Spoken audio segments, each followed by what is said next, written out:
Hey, Namaste Hashi Babes, and how are you? On this side of the fence today, I am doing so. I had gotten my infusion shots yesterday, so unfortunately, I'm still feeling a little slow and a little bit of a drag, but it's alright. All I can ask of you guys is please namaste and bear with me, okay? Anywho, I had gotten my cortisol / adrenal test results back, as well as some other test results that I don't feel too proud of. Okay, so I'm not even gonna beat around the bush or even get into any crazy antics today. We just gonna get straight into this video right about now. Let go!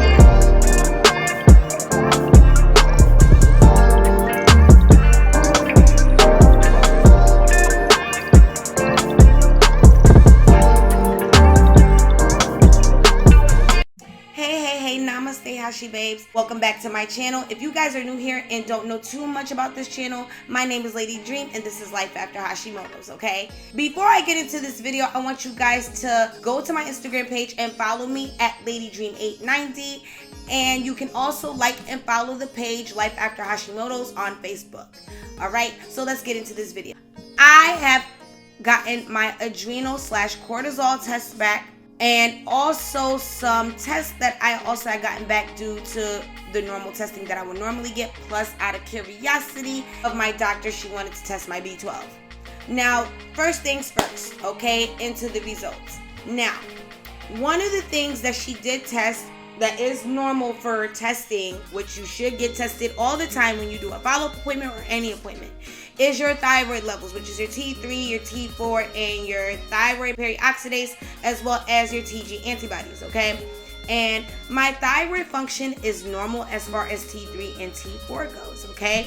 Now, one of the things that was tested was my vitamin B12. It was just out of curiosity by my doctor. And also, I wanted to test my B12 as well due to the fact that I have had constant comments from friends, family, and different peers that I should take vitamin B12.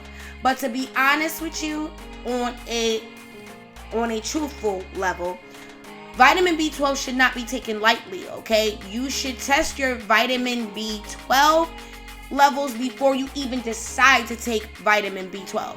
And here's why. Because there are specific levels that you should be at with your B12. And there is such thing as taking too much of something. And if you are taking B12 and your B12 levels are fine and all of a sudden they decide to spike as you're taking B12, you may be putting yourself at risk for multiple things, okay? And one of the questions I got was, what are the effects of B12 being high? Now, before I jump base into that, I'm going to tell you what my vitamin B12 results were.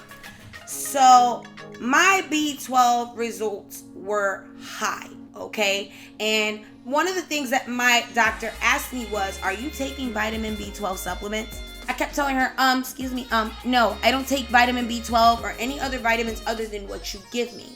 Because, like I said, there is such thing as getting too much of something, and I don't want to put myself at risk, nor my body at risk of getting too much of something, and then guess what? Boom, we got a whole new problem, all right? So, your normal B12 levels should be at a 200 to 1100 range, okay? My B12 levels was at 2000, and it is still at 2000, and that's not normal, okay? So there are 3 reasons why your B12 would not be at a normal range. The effects of your B12 level and what could happen is out of 3 options. 1, you can have skin issues with a high vitamin B12 level, all right? It could cause pus-filled bumps, it could cause severe acne, and other things as far as skin issues, all right? Another one of the things that can cause high vitamin B12 levels is you getting fortified processed B's inside your food, okay? And your body may not know how to break down those fortified processed foods that have fortified vitamin B's in them. And if your body doesn't know how to break that down, it can spike your B12 levels. All right. The third scenario that can happen when you have B12 levels that are so prolonged and spiked and don't go down, it can put you at risk for liver disease.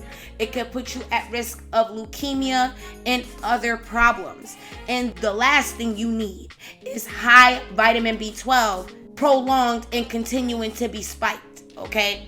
Right now, as far as the results goes, one of the things that you may be put on, in which I am about to be currently put on, is called Max Gen. And it's to determine if methylation defects is causing B vitamins to not be processed correctly. So one of the things I have to start is methylfolate, which is 5 milligrams with food.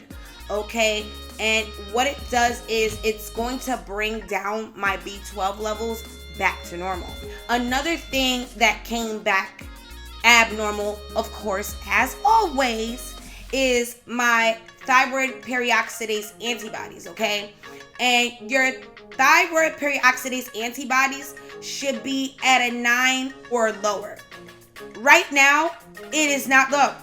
It is extremely high, okay? My thyroid peroxidase antibodies are still at a high level, but this time at a 278, which is fine. I mean, that just means that I still have to stay on my naltrexone, okay? So that's what's gonna happen with that. The main part of this video, which I did want to touch base on and give you guys back the results on, is my cortisol / adrenal test, okay? One of the things that alarmed me was that I had gotten more saliva at 11 a.m. versus during the afternoon. Now, I thought that maybe it was because it was extremely high at 11 a.m., but that's not why.